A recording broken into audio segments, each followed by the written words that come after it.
झारखंड विधानसभा budget सत्र में पहली बार आज विपक्ष ने अपना कड़ा रुख दिखाया है। आक्रामक रूप से विपक्षी विधायकों ने सदन के बाहर राज्य के विभिन्न ज्वलंत मुद्दे को लेकर तख्तियां हाथ में लेकर प्रदर्शन करते दिखे। विधायकों ने कहा कि राज्य में विधि व्यवस्था चौपट है। हत्या, लूट, डकैती सरेआम किसी की भी हो जाती है। कोई आदमी सुरक्षित नहीं है। सरकार इन सब बातों से सरकार को कोई चिंता नहीं है। सरकार सिर्फ और सिर्फ राज्य की जनता के पैसे लूटने में लगी हुई है। विपक्ष अब चुप नहीं बैठेगी। विपक्ष इससे पहले राज्य सरकार के कार्यशैलियों को देखी, लेकिन जनता के खिलाफ जब ये काम किया गया, जब जनता है सुरक्षित नहीं है, तो फिर विपक्ष ने कड़ा रुख अख्तियार करने का निर्णय लिया है। और इसी का ये आज परिणाम है कि आज से विपक्ष सदन से लेकर सड़क तक कड़ा रुख अख्तियार करेगी और जनता के हितों में आंदोलन करने के लिए विवश है। महंगाई में महंगाई बढ़ी है। इन्होंने सरकार में जब आया था पेट्रोल डीजल गैस सिलेंडर सस्ता करेंगे बोला था। आज हालात देख लीजिए, पूरा देश में हाहाकार मचा हुआ है।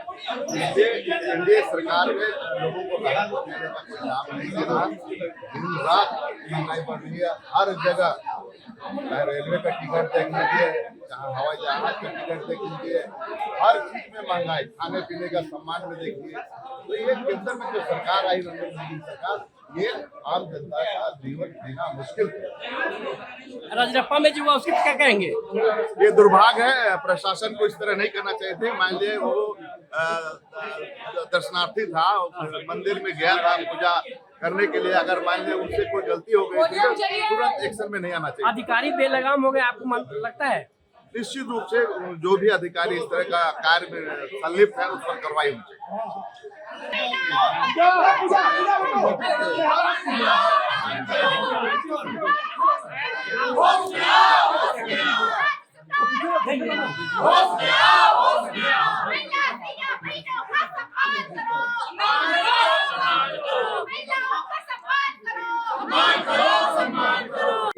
बोल देंगे, देश के प्रधानमंत्री के मुंह से शोभा नहीं देता है। सर हम बार बार कर देंगे। अभी तो गैस के दाम बढ़े हैं, आने वाले दिन में पेट्रोल के दाम बढ़ेंगे, डीजल के दाम बढ़ेंगे, महंगाई चरम पर होगा।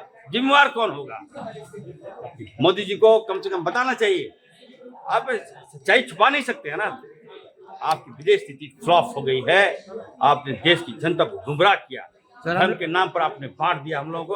और आप चाहते हैं आज पूरे वर्ल्ड में इंडिया की थुतू हो रहा है, हिंदुस्तान का अपमान हो रहा है आज इन लोगों के कारण। मैंने मांग किया है राहुल गांधी जी इंटरफेयर करेंगे। आपकी बात हुई है जो ये कंपनीज है, ऑयल मार्केटिंग कंपनीज एलपीजी के स्टॉक को लेकर, किस ताकि क्राइसिस नहीं हो सके, क्योंकि लाइनें अब लंबी हो रही हैं। देखिए, आने वाले दिनों में मैंने कहा कि देखिए बहुत कष्ट होगा हिंदुस्तानियों को।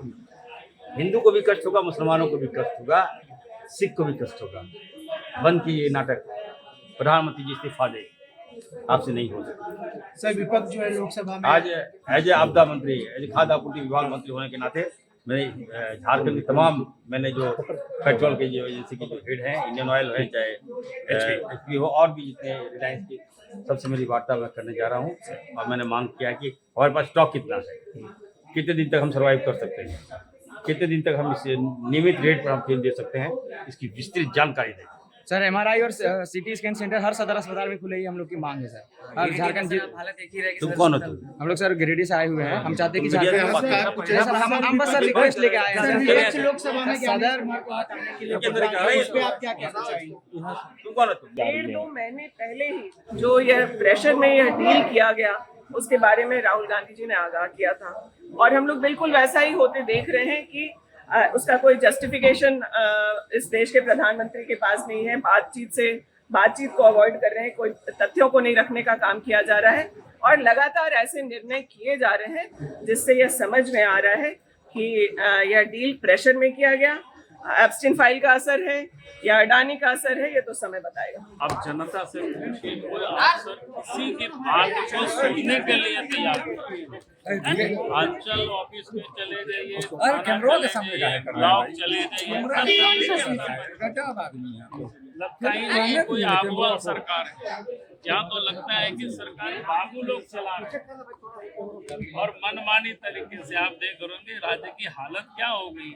ये विरोध यही है कि आप प्रयासों के माध्यम से हम लोग को सूचना मिलता है इस राज्य में गोली चली है, आज इस राज्य में हत्याएं हुई है, आज इस राज्य में अपहरण हुआ है। ये मामला अपराध का ग्रामीण ये सरकार के द्वारा कोई भी नहीं करा जा रहा है जिसमें अंकुश लगे। आज ऐसा माहौल हो गया है कि हर शहर में व्यापारी भयभीत है, मार्केट 10 बंद हो रहा है, 8 बजे बंद हो जा रहा है।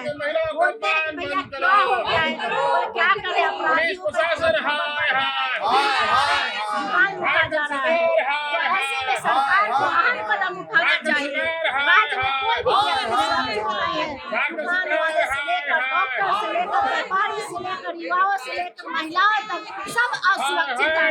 ऐसे में सरकार को हम लोग चेतावनी करेंगे कि राज्य में कोई अगर लोग सुरक्षित नहीं रख सकता तो हम लोग सदन नहीं चलने देंगे और सदन में हम लोग घेरेंगे, घेराव करेंगे और हर मोड़ पर लड़ाई जाएगी। खासकर हमारी महिला बहनें हैं जो इन सब विषयों पर विशेष रहता है उनका फोकस। और जहाँ तक कि इस तरह की कीमतें बढ़ रही हैं तो सेंट्रल गवर्नमेंट को भी इस पर विशेष ध्यान देना चाहिए, क्योंकि जब उनकी गवर्नमेंट थी तो उस हमारी जब गवर्नमेंट थी उस समय इन लोग काफ़ी हल्ला मचाते थे। लेकिन आज जिस तरह से महंगाई बढ़ती जा रही है, जिस तरह से गैस की कीमतें बढ़ रही है, पेट्रोल डीजल की कीमतें बढ़ रही है, तो इस पर भी केंद्र सरकार को सोचना चाहिए, क्योंकि हर आम लोगों से ये सारी चीज़ें जुड़ी हुई हैं। तो गृहिणियों को इसमें काफ़ी नुकसान है और काफ़ी हताशा उनको महसूस होता है। और हम लोग प्रयासरत हैं, हमारी सरकार ने भी कहा है और इस पे हम पहल करेंगे। ईद आने वाली है मैडम और निश्चित रूप से एक बड़ा त्योहार है, गैस की किल्लत तो होगी। राज्य सरकार की ओर से कोई वैकल्पिक व्यवस्था की जा रही है क्या? देखिए, ईद का त्यौहार है और ये पाक रमजान का महीना चल रहा है। मैं अपनी ओर से सभी को एडवांस में ईद की बहुत बहुत बधाई और मुबारकबाद देती हूँ। और इस तरह की जो बातें हैं उस पर सरकार को पहल करनी चाहिए। सरकार ने घोषणाएं की हैं और हमने ये घोषणा 1 साल के लिए नहीं किया है, हमने ये घोषणा 5 साल के लिए किया है। तो अभी समय है, होगा। मैम, जिस तरह से कल रजरप्पा में हुआ वहाँ उसको लेकर आप क्या कहेंगे? जिस तरह से श्रद्धालुओं पर हमला किया गया, मारपीट हुई है, देखिए इस तरह की घटनाएं काफ़ी निंदनीय घटना है, क्योंकि श्रद्धालु काफ़ी श्रद्धा भाव से वो पूजा अर्चना के लिए आते हैं और इस तरह से उनके साथ व्यवहार होना ये कहीं ना कहीं गलत है। और इस संदर्भ में मैंने खुद संज्ञान लिया और एसपी साहब से भी हमारी बात हुई थी। उन्होंने कहा है कि इसको जांच करके हम उस पर जरूर कार्रवाई करेंगे और आपने देखा भी उस पर कार्रवाई भी हुई।